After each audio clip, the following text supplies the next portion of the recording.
Revue de presse de Hyacinthe Aromlanto du lundi 9 mars 2026. Chers amis, auditeurs et auditrices, bonjour. Les journaux de ce lundi parlent majoritairement de la décentralisation au Bénin. Pour commencer, Info Zénith nous fait le point des chefs d'arrondissement et présidents de commissions installés au niveau des communes. Administration communale à Agbanzou. Hippolyte Lissano prend désormais les commandes de l'arrondissement de Tanvais après la cérémonie de passation de charge marquée par une pluie de bénédictions. Le maire Crétus Oscar Kouroli, accompagné de ses adjoints Alfred Donado Zogo et Léopold Rancon, ont dirigé l'événement, informe Merveille Info.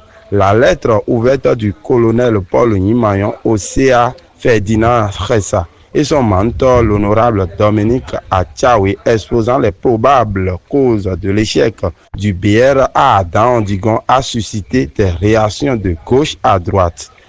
Contrairement, les yeux sont tournés vers la cérémonie de passation de charge qui aura lieu ce mardi à partir de 16h dans les locaux du dit arrondissement.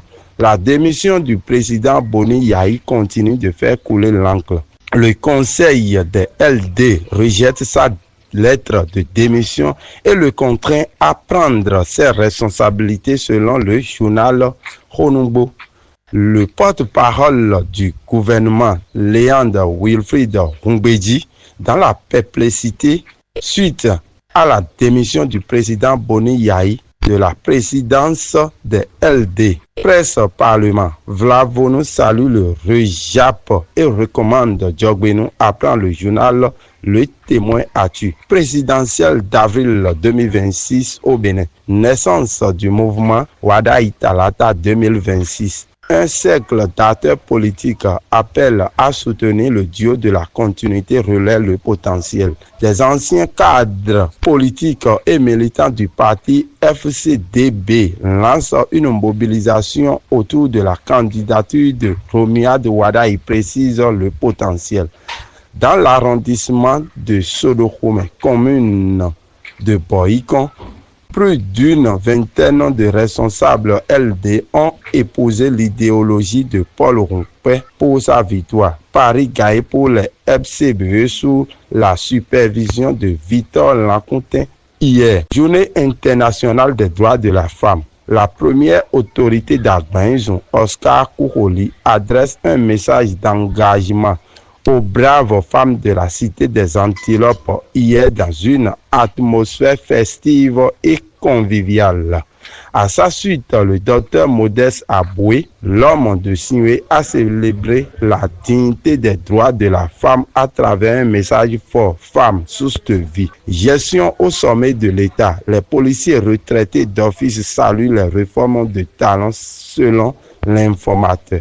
Sport. Dynamo FC d'Abomey a maîtrisé Dragon FC hier au stade Goro sur un score de 2-1. Culture, intercommunalité entre Ouida et Abomey après la visite du maire Franck Passassi. Le journal Le Territorial fait écho de la naissance d'un partenariat stratégique pour dynamiser le tourisme mémorial au Bénin. Solidarité. La cérémonie des obsèques du feu père de Rounon. Kengbo Gao prévu pour le samedi prochain à Agbanzou. Célébrité. Romaric Lissano, l'homme au cœur d'or mélangeant le social au développement pour le progrès de la commune d'Agbanzou. Engagé pour le bien et le vivre ensemble et l'accompagnement de la jeunesse sur le chemin d'avenir. Carnet noir pour terminer. Une icône s'est éteinte vendredi dernier à Agbanzou. Il s'agit de Sébastien Abiguet, reconnu pour le travail bien fait. Que la terre lui soit légère. C'est tout pour ce lundi. À demain pour une nouvelle rubrique. À la présentation, Hyacinthe Aromlanto.